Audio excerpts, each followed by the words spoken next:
don't need to mess with these guys. All right, Matthew Stafford says, or at least is being reported, that he wants to play. Ian Rappaport from the NFL Network said, quote, "My understanding is that Matthew Stafford does in fact plan to play next season." He said that on The Insiders, that, quote, "This is essentially what he communicated to the Rams. He wanted to take some time off and basically told them, I feel good. I don't see why I wouldn't play."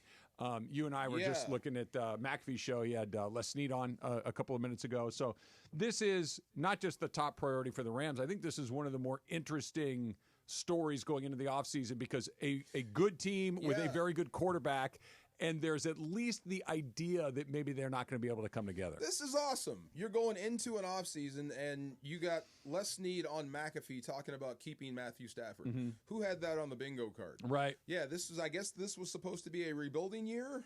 Well, okay, you tell me, because I want to back up a little bit. So you win the Super Bowl in Super Bowl 56. Okay, you got to run it back again. You just won the Super Bowl. You got smashed the next year. You have a bad year for a variety of injuries. The whole thing just went to what. Happens. 5-11, right? Yeah. So I think going into that next season, for me, there was some uncertainty.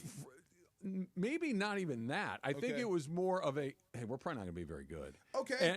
And let's just see what it is. Start off slow. And just kind of go. And then all of a sudden it's like, we're kind of in it. Yeah. Hey, we're very much in it. You go to the playoffs. And so this season that we just concluded, you come in saying, hey, let's see what happens again. And it ends.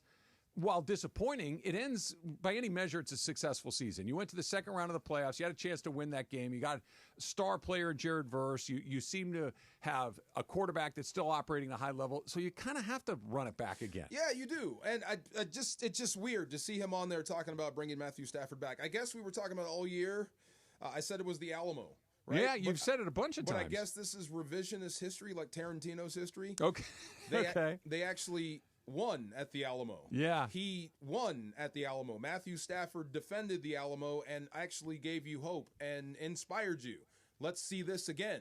I thought the way he played all year, even behind a patchwork at best O-line. For the first half of the season, for sure. A lot. There was a lot going on in front of him. Yeah. And I thought that he kept his turnovers low.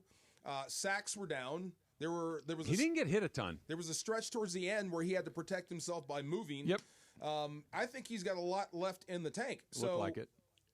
And I'm glad Jordan Rodriguez came on yesterday. She was the first one, like I said, that asked him, do you want to keep playing?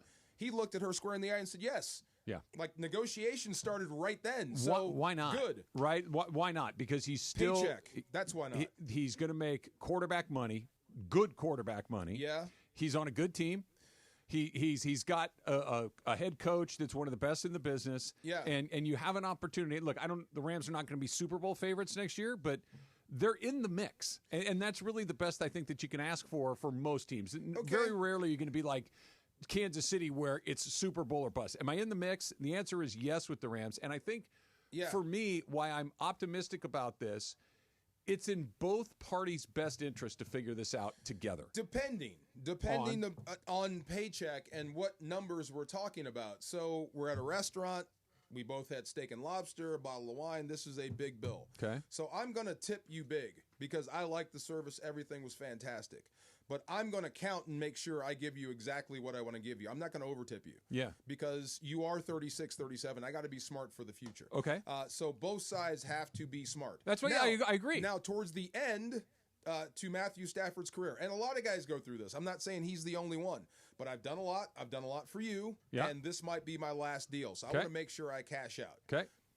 So I might be overvaluing myself just a little bit. I totally get it. Yeah. I understand the impulse, but I also think that when what you ask for and what you in the back of your brain, you know what it is. I think you can get there because when you look around, where is a better spot for him? I don't know if there is one.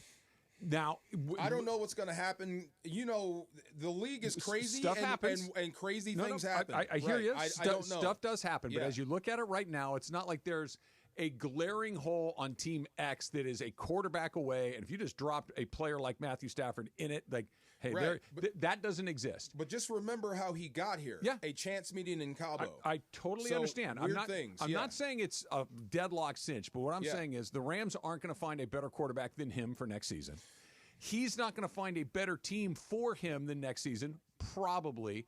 And I can't pay you 115% of what you're looking for. Yeah.